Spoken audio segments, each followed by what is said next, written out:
Continuing the Rocky series, today's is Rocky 4. A lot of people's favourite of the entire series. I know it's this guy's favourite.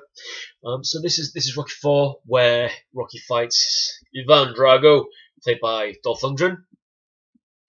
This is the film where during the fight scene they were working through it, and Stallone asks Dolph to really hit him for real in the chest. Filming was halted for 2 weeks. It moved and bruised Stallone's heart because Dolph's a big guy and he knows how to punch for real.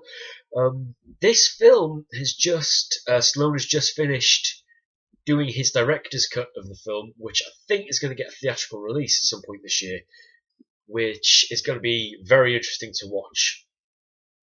So the Ivan Drago character, Drago, this was 1985. Drago would not then come back until Creed 2, which was released only a few years ago. And so it's interesting to know where the character is going to go. Drago barely has 5 lines, but they're all absolutely instantly quotable. If he dies, he dies. I must break you. Ha ha! It's a fantastic film. Do watch it.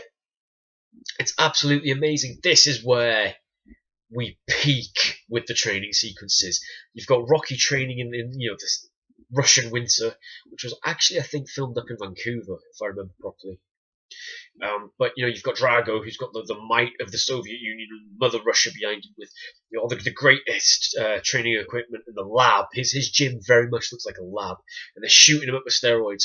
And then you've got Stallone, who's his Rocky is, instead of a triceps extension machine, he's just got a big net full of heavy rocks in a barn.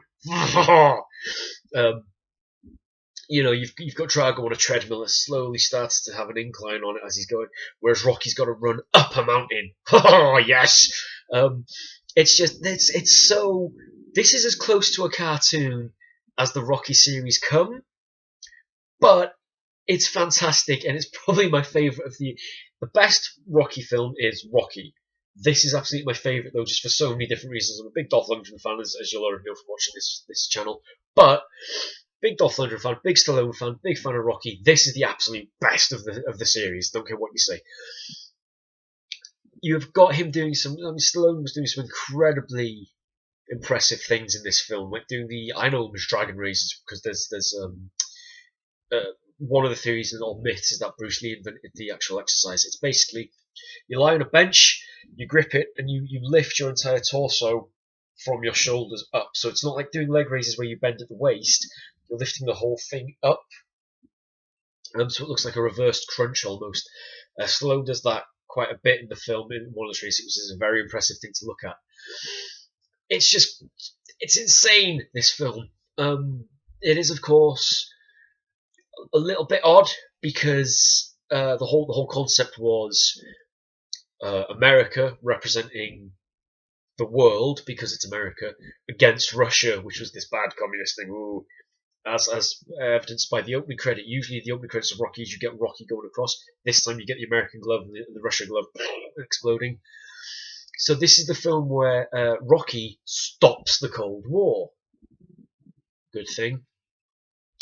It's also interesting for the translation at the end, where Rocky's given his speech and they translate it into Russian in the ring, and he says, 2 people in here killing each other is better than 20 million.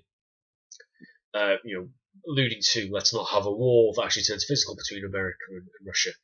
What the translator says is 2 people in here killing each other has got to be better than $20 million.